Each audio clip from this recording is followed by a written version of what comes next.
All right, mate. You backed up the bag and moved 5 minutes up the road into the hotel, into the hub. Not yet. In about 2 hours I will be, so I'll walk through Salamanca with all my bags and away I go into the Hotel Grand Chancellor. All a pretty funny and unique situation, isn't it? Yeah, it is, but at the same time I think everyone's just wrapped that the tournament's going to start and we can get back into cricket, so yeah, really excited for it. Tell us about you. You're up to the big bash we've seen what you've done in great cricket, mate. You've been unreal and you must be happy with the squad you're at the moment. Yeah, it's been good to play obviously a bit of grade cricket with uni and do reasonably well, and the boys are doing well there, but having said that, it's good to be back involved with the Hurricanes, and this is a serious cricket now. It's about to start, and we're here to try and win a trophy. Yeah. Yeah, all good. I'll be out there tomorrow, Smithy. Got through all the grade cricket stuff. Yeah, no, I'm fine. So I've probably been bowling more than what I have over the last couple of years in grade cricket and backing up with 2 days and bowling 10 overs. I'm pretty good at the moment, or really good. So good to go. Physical space is good and the head space as well. Just playing grade cricket and focusing on the short form stuff. Yeah, it has been really good. I was a bit bored at one stage when all the bars and pubs I'm involved in were all shut down, and anyway, we'll talk about that another time. But it has been good to get back into a bit of normality and a bit of routine and structure with training and gym and everything like that. So like I said, I'm excited to get out there tomorrow and perform. Cricket's a different place now, and certain rules in place because of COVID-19. How do you adjust to that, and how does the team adjust to all of that? Or have you had a bit of practice with grade cricket as well? Yeah, we just whatever the rules are, we get on with it pretty much. It's out of our control. We're just happy to be back out there and playing. Whatever the limitations are around the hubs and all of that, that's out of our control. We'll get out there and do what we have to walk on the ground tomorrow night and for the rest of the tournament. What did you guys learn out of the sixes yesterday, mate, in the Ducky game? It was more of a centre wicket, really. Both teams sort of tried different things, and I think 2 days out you're not going to try too many things against the opposition you're going to come up against. But it was nice to play against a quality outfit.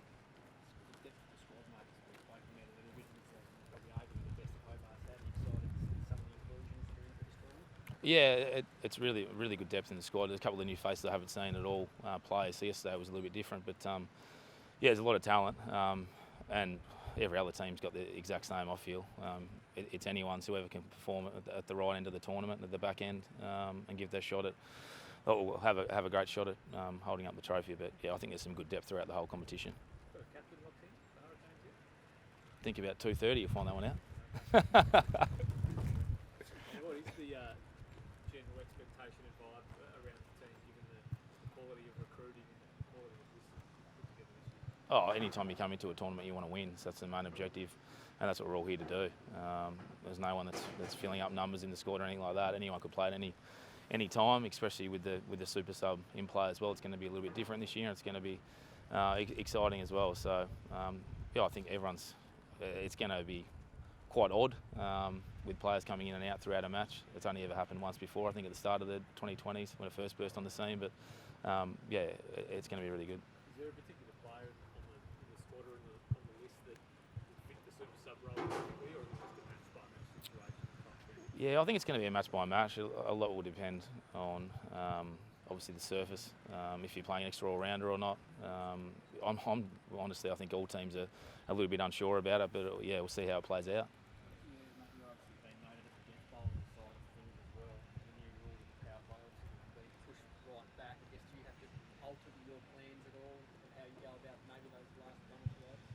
Yeah, we actually spoke about it yesterday. I'm not going to give too much away, but it can be used to obviously unsettle the back end. The back end's obviously so hard, depending on when you do use the surge or the power play. I think it's going to obviously have a massive impact on who you do use for the 2 overs when you've got the ball in your hand.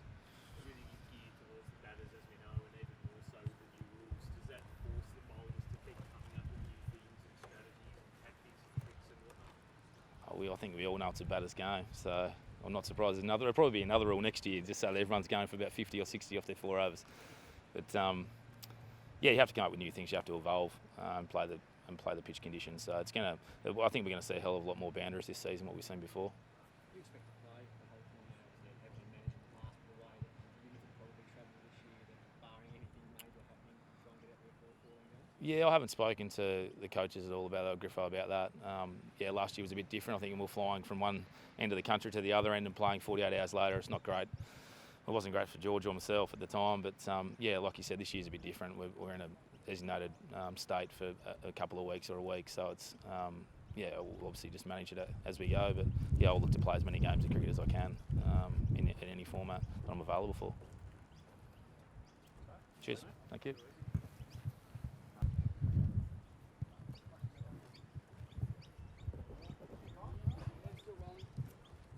It's probably the most unique BBL that you've been a part of. Has anything changed in the build-up in terms of personal preparation or personal mindset and that sort of thing? Yeah, it's certainly unique, I guess. Being in a hub environment, and it's unique for me, I guess personally. I'm from here, and I have to check into a hotel, so still playing at Bellerive Oval though, so I'm still quite familiar with that. So personally, it hasn't changed a lot of my sort of preparation. It's just business as per usual, getting together as a group and training hard, and then hopefully seeing some good early results down here. We've seen it. Obviously, hub life is becoming a bit of a normal, and it's a tough thing. But obviously, with what happened in South Africa over the week, there's a feeling though at the same time we're just lucky to be out there playing cricket. Yeah, 100%. I think we're all just really grateful that the competition's going to get underway. I'm really excited about it starting down here in Hobart. I think we've probably been deprived of some international cricket over the past couple of years, and it's just good to see the Big Bash sort of kicking off down here, and really excited by what the next week to 10 days will show for this ground. But yeah, certainly feeling lucky and grateful that we're getting underway. Seeing some of the other sports like the AFL, some of the players during the half sort of slip up, and there's a big conversation about putting the whole tournament at risk or the whole league at risk and that sort of thing. Is there a feeling around the players, the teams, that you've got to be on your best behaviour while engaging in this sort of hub situation? Yeah, I think so. We've had sort of countless meetings with CA and going over all the protocols that are in place, and we're well aware of what the rules are, what the boundaries are. So, like Jimmy said, it's just about the cricket for us. We just want to get out there and play cricket, and whatever rules are sort of put in place, we just got to follow them. That's just the way it is. And yes, it's tough because it's over the festive season, and it's usually a time where you love to be with your families and loved ones. But we've just got to crack on. We've got a job to do, I guess. Good to get out there yesterday, mate. I think you had one on Sunday. Yeah, we've had a couple of practice games down here at Lindisfarne and out at Kingston, so always good, I guess, to come up against opposition too. I think it can be a bit tedious when you're sort of doing it against yourself, and I think we probably haven't been able to because we don't have enough players really. But it's been nice to get out there and play a couple of practice games.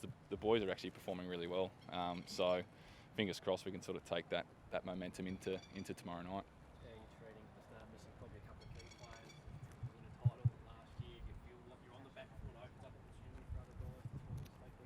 Yeah, it does. In saying that though, there's still a lot of familiar faces around the group. So, but you're right, it is a chance for other guys to step up. So I'm looking forward to seeing what those guys do and what they bring to our team. But a lot of them have played in the past too. Like a lot's been spoken about our team sort of towards the back end of last year. It was such a good team that we, had Smith and Hazelwood and those guys coming back in. But we also had a lot of those guys who got us to that position not playing at the back end too, so they'll be probably starting for us more so this year. So we're really familiar with a lot of the guys in our squad, and it's one thing we're really sort of strong on at the Sixers, that we're just trying to have 18 game ready players. That's what we sort of pride ourselves on, and probably a big reason as to why we were able to win it last year. Tassie cricket, do you keep an eye on maybe Hobart more than others, and what have you made? Yeah, I think they've always had a strong list out there. I think obviously over the last few years, having that Wade Short combination at the top's been has really hurt a lot of opposition teams. So whilst they won't have Wadey for sort of the first chunk of it, I think they've been able to sort of replace him really well. I think they've got some really smart signings down there. We got a little look at, I guess, a couple of them yesterday. But yeah, no, they're always a strong team, and they'll be even stronger, I reckon, come back into the tournament. So if they're able to get out of the blocks, then yeah, they'll be right up there. How do you expect those? Not sure. I only knew that Benny McDermott was going to bat 3. So whether they go, I think Ingram and Jacks maybe opened yesterday against us. So expecting maybe one of those two will open and the other maybe bat 4. So yeah, I think that's probably how they line up. You always want to win games early, of course, but given you finished the last season, I think you won your last 5. And those really experienced guys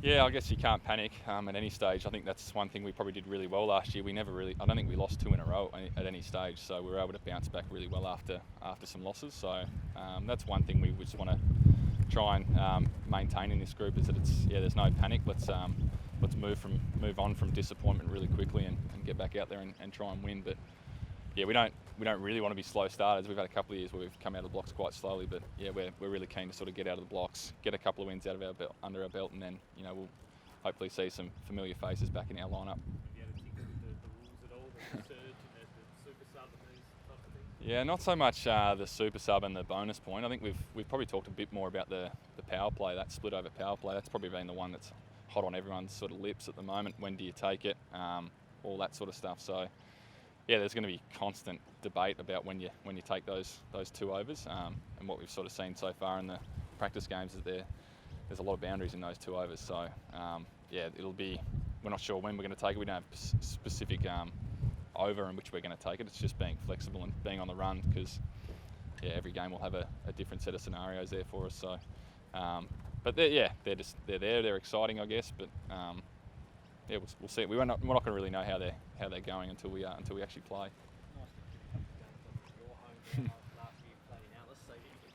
Yeah.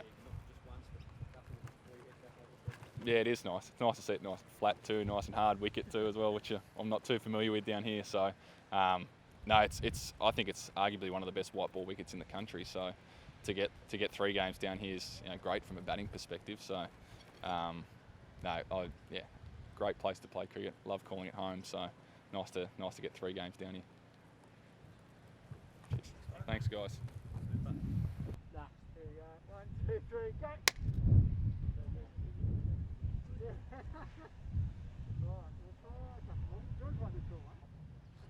I'll give him one more go. Up a little bit higher. Yeah.